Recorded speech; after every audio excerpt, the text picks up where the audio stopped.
सत श्री अकाल, आदाब, खमाखनी, वणक्कम एंड हेलो। मेरा नाम है शिविका और आज के इस वीडियो में हम सीबीएसई क्लास 10 मैथमेटिक्स के चैप्टर 14 प्रोबेबिलिटी की जो एक्सरसाइज 14.1 है अकॉर्डिंग टू न्यू सिलेबस उसके 25th क्वेश्चन को सॉल्व करेंगे and this is the last question of this exercise. तो आइए देखते हैं कि इस क्वेश्चन में हमें क्या गिवन है। Which of the following arguments are correct and which are not correct, give reasons for your solutions. यहाँ पे हमें दो आर्ग्यूमेंट दिए गए हैं, हमें बताना है कि ये जो दिए गए आर्ग्यूमेंट हैं ये सही हैं या गलत हैं। अब जो भी आप जवाब दें कि भैया ये सही है तो उसका रीजन दो कि क्यों सही है, फिर आप कहेंगे ये गलत है तो उसका भी रीजन दो कि क्यों गलत है। तो आइए शुरू करते हैं। यहाँ पे देखते हैं कि पहला आर्ग्यूमेंट क्या गिवन है। पहला आर्ग्यूमेंट है if two coins are tossed simultaneously there are three possible outcomes, two heads, two tails or one of each. Therefore, for each of these outcomes, the probability is 1/3. क्या ये बात सही है? देखो, अगर आपने प्रोबेबिलिटी का एक्सप्लेनेशन वीडियो देखा होगा हमारा तो आपको पता होगा ये पहले से ही गलत है। देखते ही बता दोगे क्यों? क्योंकि हमने उसमें समझा था कि अगर हम दो सिक्कों को टॉस करते हैं, एक साथ कर लो या एक एक करके कर लो, बात एक ही है, तो या तो हमारे पास ये हो सकता है कि हेड हेड आ जाए जैसा कि यहाँ पे दिया भी गया, ठीक है, या ये भी हो सकता है कि हमारे पास एक बार हेड हेड आ गया, एक बार टेल टेल आ जाए, दोनों के अंदर ये भी है और ये भी यहाँ पे दिया गया है। आप कहोगे ये सेम चीज चल रही है, आगे देखो या ये कह रहे हैं वन ऑफ ईच। हाँ, ये भी हो सकता है कि एक बार हेड आ जाए फिर एक बार टेल आ जाए, मतलब इतने ही तो आ सकते हैं।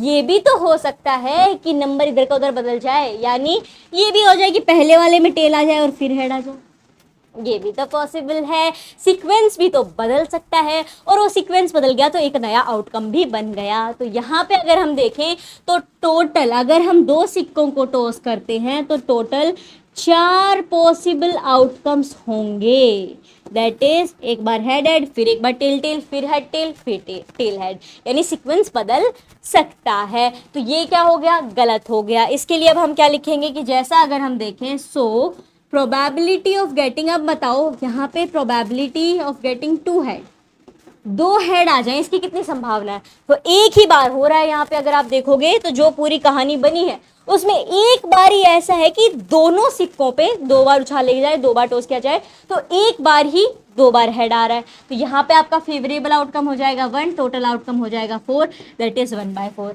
लेकिन यहाँ पे क्या कह रहा था? 1/3, तो ये तो हो नहीं सकता। Probability is 1/4। अगर हम दूसरा देखें तो मान लो probability of getting one of each, यानी एक एक आ जाए, मतलब ये है, इसको इसमें समझेंगे वन ऑफ ईच।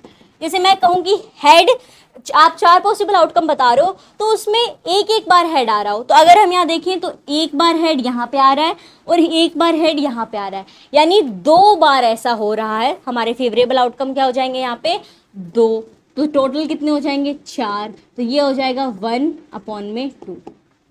तो यहाँ पे प्रोबेबिलिटी आपकी 1/2 आ गई। तो इसीलिए जो हमारी पहली स्टेटमेंट है वो इनकरेक्ट है। So we will write that therefore the statement is incorrect.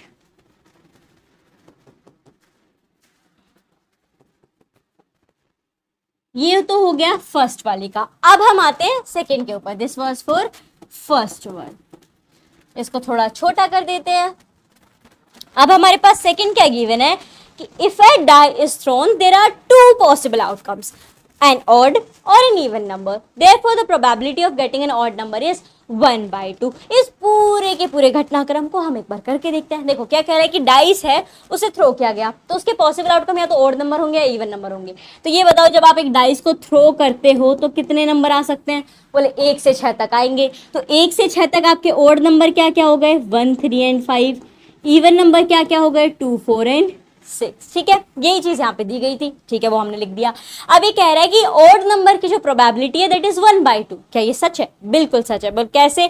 अगर आप प्रोबेबिलिटी के फॉर्मूला से भी निकालना चाहो तो 3 फेवरेबल आउटकम है, so we will write here 3, total outcome 6 है, 3 एकम 3, 3 दूनी 6, 1/2। तो ये आ गई आपकी प्रोबेबिलिटी जो कि सेम है जैसा कि यहाँ पे आ रहा था। तो ये स्टेटमेंट करेक्ट है।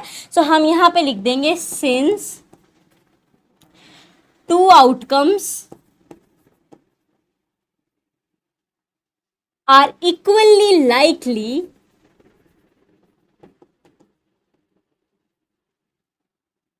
this statement is correct। क्योंकि दोनों के दोनों जो आउटकम्स हैं वो इक्वली लाइकली हैं, क्योंकि जितने ओड नंबर आने वाले उतने ही इवन नंबर, 3 ही ओड नंबर है 3 ही इवन नंबर है, दोनों के आने की संभावना बिल्कुल बराबर है, इसीलिए जो स्टेटमेंट है वो हो जाएगी बिल्कुल सही। और इसी के साथ जो हमारा 25th क्वेश्चन था एक्सरसाइज 14.1 का वो हो गया है सोल्व। ये क्वेश्चन थोड़ा इजी था जो कि हमने पीछे के जो सोल्व किए थे 21, 22, 23 एंड 24 उनके मानिंद। सो आई होप आपको ये सोल्यूशन समझ में आया होगा। समझ में आया हो तो इस वीडियो को लाइक करें और अपने दोस्तों के साथ शेयर करना ना भूलें। We will meet in the next video, till then take care, bye bye.